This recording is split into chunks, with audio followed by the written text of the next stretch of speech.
Hello and happy Wednesday. Welcome back to the Father-Daughter Experience, a podcast where I, Celia, talk to my dad, Cesare, about all types of different fun things about our lives, about the world, about the things going on around us. And something has been going on around us. It's an epidemic, and that epidemic is wife guys.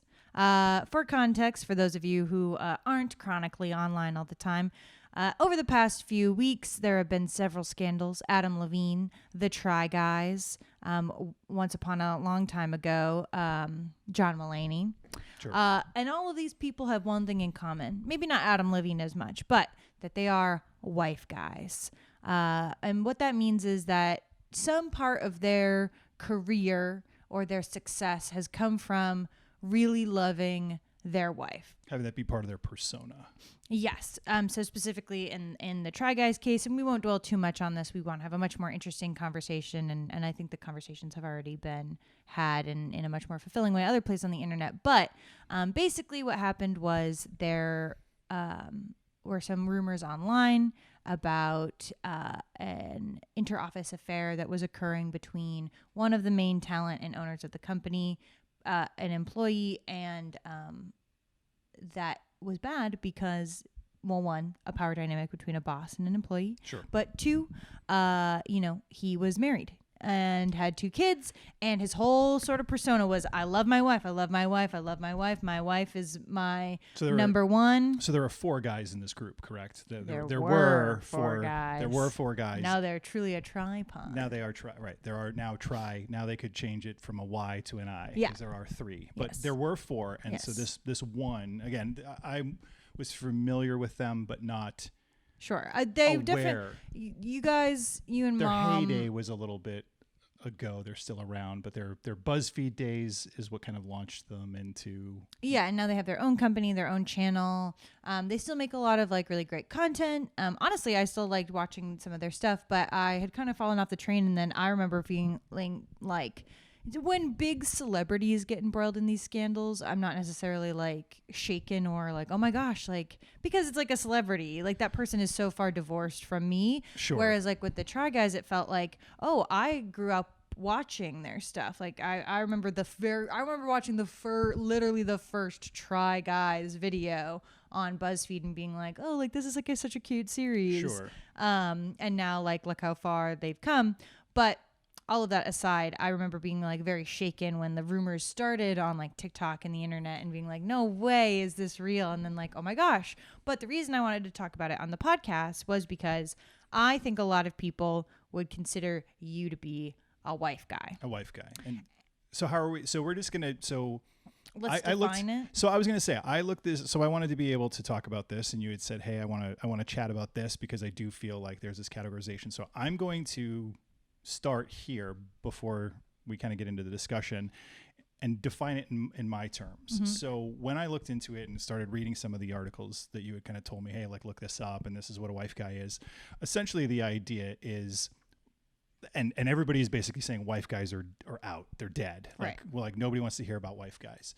And so the idea of this wife guy persona seems to be the idea that you kind of hype your wife so much that in order to build out your persona, like you're basically like, oh, my wife's great, or oh, like she's amazing, and oh, like I'm so in love with her, and oh, I'm going to do all these things. But the idea is like that becomes your persona in order to kind of gain more internet clout. So the idea is that this is like, I need to appeal to middle-aged women who like to poo-poo their husbands and be like, my husband's a dummy and he can't do laundry and he puts red T-shirts in with all the whites. That was the joke when we were kids, that like, some husband does the laundry and puts in a red shirt with all the white laundry and everything comes out pink. Right. So like there's this whole culture of men are stupid. So these men that are like very in touch with like their feelings and their emotions and they love their wives. That's the whole idea of wife guy. But they basically are utilizing their wife and the perception that they're all about their wife is what makes them a wife guy. Yes, and I think really too it is sort of a reliance on the wife as an extra character to give you more charm. Like specifically like John Mulaney, so much of his comedy for a while was built around like jokes about his wife or jokes about like their interaction in their life together. Like not obviously you should never be banned from like commentating and taking from your things, but yes, it's so much that like you cannot be separated from the identity of like loving your wife, but it almost feels like superficial to a level of like because I have to tell you I love my wife. I can't just love my wife. How could I do that? I have to be the number one guy who loves my wife. I love my wife more than anything. Right. And so because of this definition, I feel like, so for context for our listeners who don't know my lovely mother, my parents met very young. Had a lovely love story, a long and storied one, if you will. Sure. That still goes on to this day. And I often tell my friends and family members and strangers and coworkers, whatever, that like I very much like admire my parents' relationship. But I really love that like I think there's such a like energy in America around like husbands being just like shitty. Like the worst. It's either you're a wife guy or you hate your wife and like the old ball and chain, like, Sure. Boo, my wife ruins my life. Right. She's Like, all she does. Nag. Apathy. It's either wife guy or apathy, it feels Sure. like. And I feel like because you are somebody who is very vocal about your love for mom, you like chase mom down, you talk about mom. I know you talk about like our family in general, like to people, but you, like you said, and you can kind of take this if you'd like, that you just share a lot about your life. And I think some people take that really well. And some people are like, oh, here goes Ches like talking about his wife again. Well, so here's a really good example of that, right? So I am a very social person. I'm very outgoing. A lot of what I do for work tends to be a lot of in-person things. So when I meet people, that coworkers, other folks, the example I'll use is, when I first started my new job a year ago, I went to a conference, and that conference, there was probably 15 to 20 people that attended that conference from my company. And they were all people who, for the most part, I didn't know. Mm-hmm. I would say out of those people, I knew 3 to 5, through Slack and email and WebEx and all those things. So I never really met them and definitely hadn't spent time with them in a social setting or like a downtime. Because I am somebody who is much more extroverted, I have a tendency to build relationships with people very quickly. And one of the ways that I do that is by sharing about my life. And I always talk about you, and I talk about your mother. And so when I talk about your mom, it really is like, this is when we met, there's always an explanation. There's always the conversation around like, how did you meet? Or like, oh, you have a daughter. How old is she? Mm-hmm. So I always, you always end up explaining. By default, you share a little bit more. And then, I talk about how much, exactly. I talk about your mother. I talk about we spend time together. I talk about the fact that we go running together. We go on long walks. We spend a lot of time together. And so I think by default, your mother is a large part of my personality. Sure. Because we spend a lot of time together, mm-hmm. and we enjoy spending time together, and we have similar hobbies. We're not that type of married couple where your mom's like, oh, I have these 3 things that I do and I'm gone these nights. And then I have a couple of things that I do where it's like, I'm gone these other nights doing this thing that like you're not involved in, right? Like we're both involved in things that each other likes. Like we'll pick and choose. Mm-hmm. One of us will pick something to do. So I definitely think that there is a perception that I could be like a wife guy to some of those people. But what I've always appreciated, or I've always found really funny, is so this happened, met a bunch of these people in January. I would say 2 months later, there was an event here in Austin, South by Southwest for education. And my company was in attendance, and they actually hosted a big networking event, and they had a whole bunch of people come that were attendees for the conference. And because we were hosting the event, you and your mother came. Mm-hmm.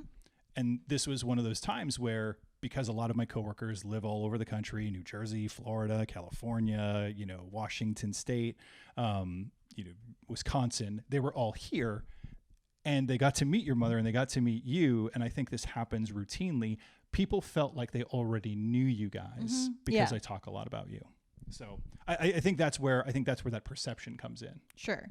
Well, I just feel like I think there's this line of perception that like I think social media gives us, in that when people are like you, who are just like very like vocal, chatty, outgoing, extroverted, and like you want to communicate, you want to talk about like things that you love and as like a way of connection, that like it is a fake, or it's a performance almost. Sure. I think sometimes people don't.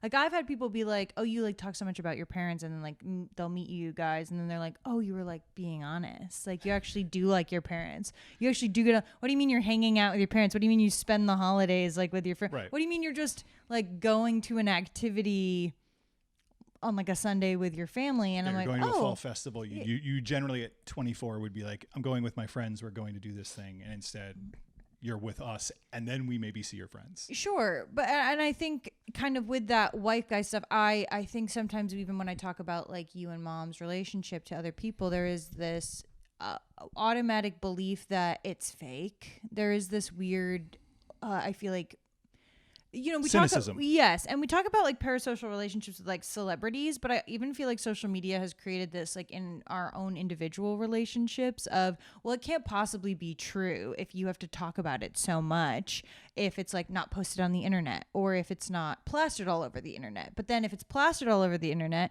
I'm still going to doubt your intentions. I'm still going to doubt that it's real. Well, because like how happy could you really be when it feels ultimately like, well, doesn't that reflect more kind of on you? And that's where I feel like all of this like wife guy stuff, people feel so disappointed in all of this because they feel like they have to hold on to this like fantasy version of like the perfect husband. Well, and that's actually funny. And then the perfect husband falls apart. Well, what you were saying makes me kind of So think. I feel like everybody's always looking for that and waiting for like, well, where's the crack in the lie? Like, where is it? Where's it? When are you going to mess up? That's also it. People like to tear down idols, right? Like anybody who reaches a certain level of notoriety, people want to tear them down.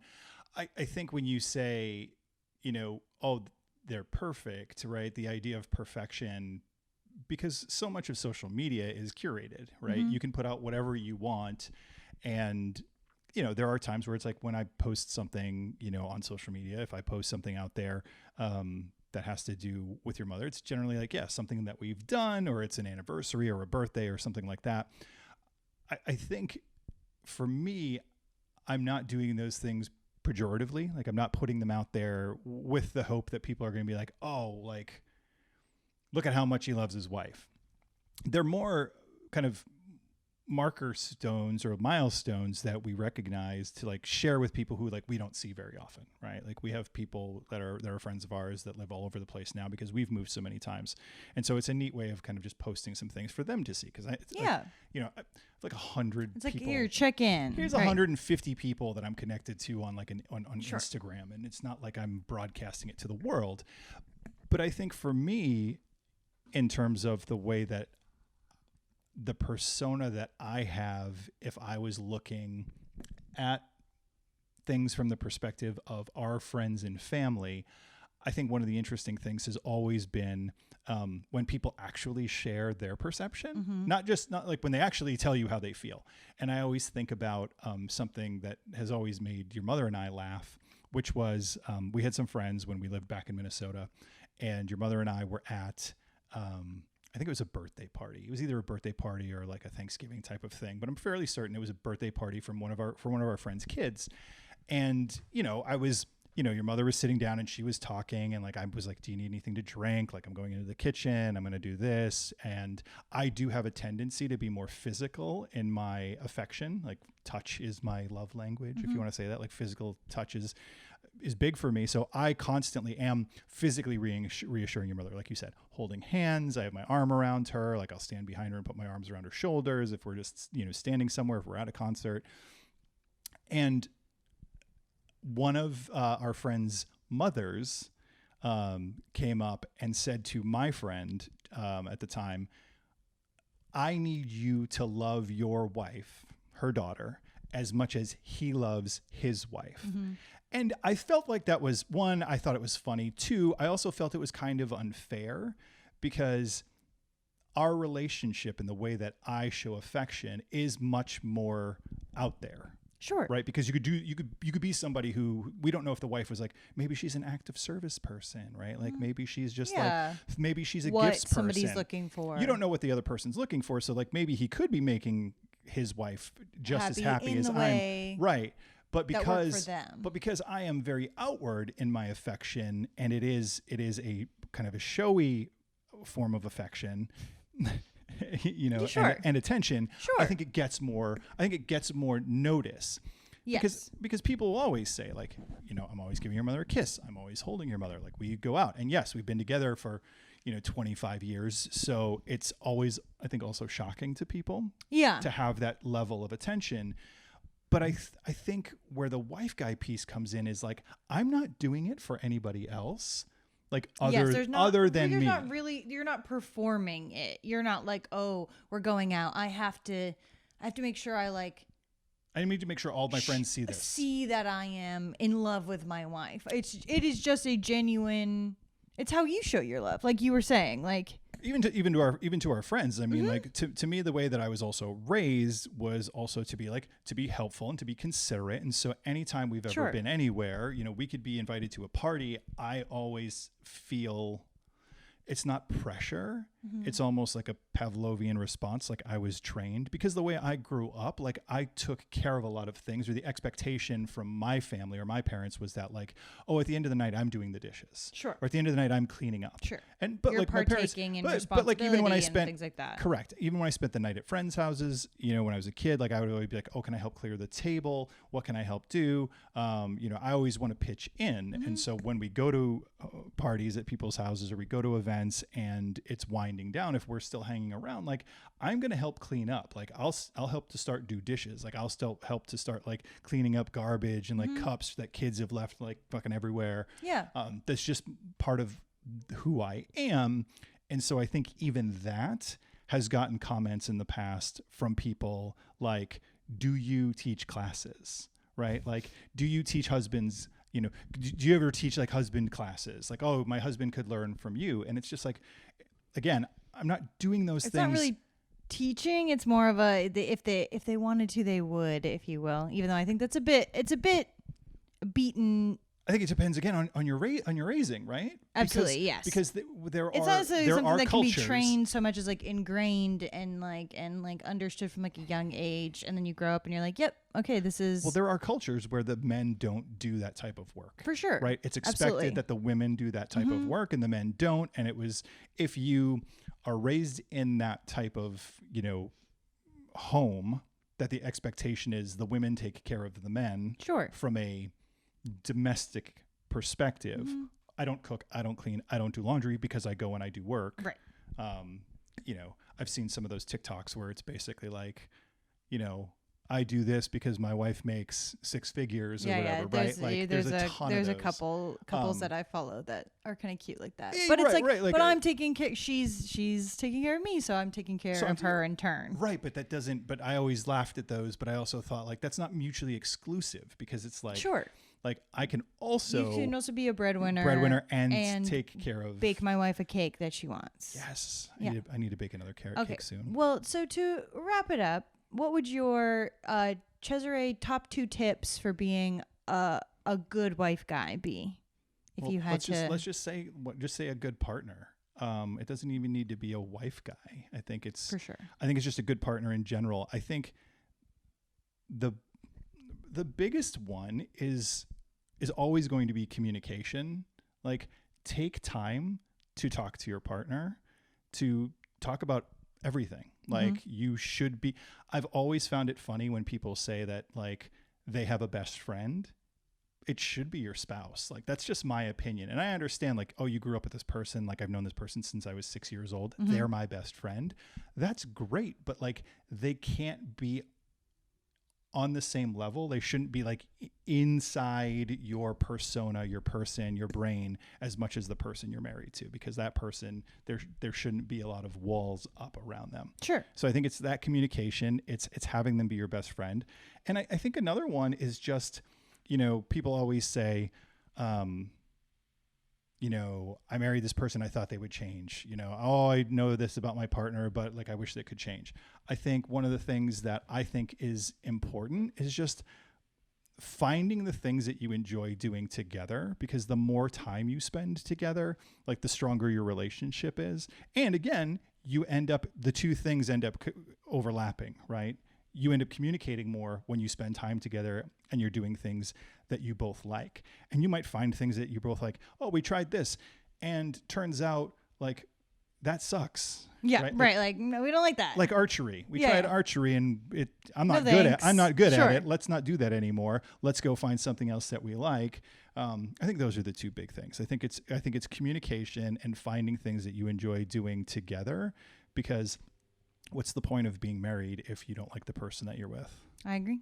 That's great. Thank you so much. There you go. Well, guys, we're going to wrap up our episode there. Do you hate wife guys? Do you love wife guys? Do you know a wife guy? Are you sick of them? Do you want to be a good partner? Let us know. Drop us a like, a follow, a comment, a review. You can find us at Father-Daughter Experience wherever you get your podcasts, and on YouTube, and at Father-Daughter-EXP on Instagram, on TikTok, and on Twitter, but only kind of right now. Okay, we'll see you next week. Bye.